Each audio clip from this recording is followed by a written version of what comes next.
Есть такие моменты между товарищами на семинарах, на собраниях товарищей, когда величие Творца очень сильно.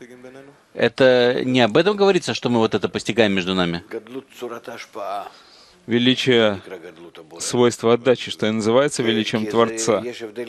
Потому что есть большая разница. Если ты поговоришь с обычными людьми с улицы, они скажут: да, я верю, да. Это может быть религиозный, светский, ультрарелигиозный или начинающий, неважно. И тогда они скажут: да, конечно же, величие Творца, и я молюсь, прошу у Него. Кто Он такой? Вот здесь как раз проблема.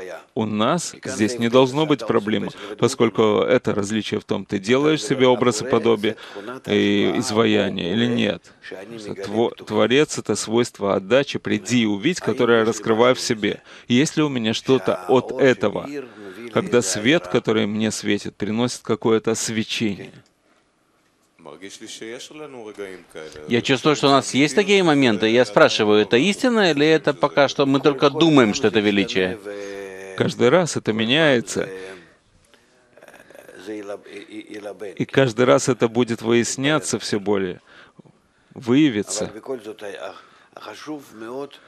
Но в любом случае, очень важно каждый раз пытаться приблизиться к понятию, что это свойство, которое облачается в меня.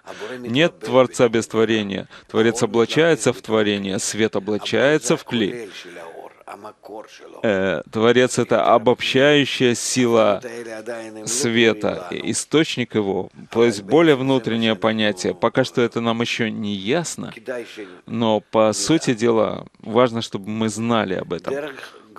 Через группу, через учебу, через облачение в связь между нами, мы таким образом приходим к осознанию немного свойства отдачи и его источника, основы, который называется Творцом. Приди и увидь.